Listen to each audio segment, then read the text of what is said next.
Скажи просто подробнее, да, как это все вообще выглядит.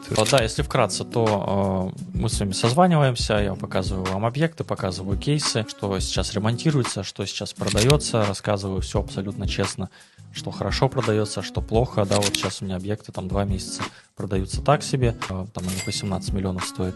Встречаемся, общаемся, заключаем договор, если устраивает доходность, устраивает наши взаимоотношения, да, подбираем дальше объект. Если инвестору нравится объект, и мы понимаем, и инвестор, и я, что доходность соответствующая, то покупаем на инвестора, делаем ремонт за счет инвестора. Соответственно, он получает квартиру с добавленной стоимостью, которую мы продаем, и делим прибыль в равных долях.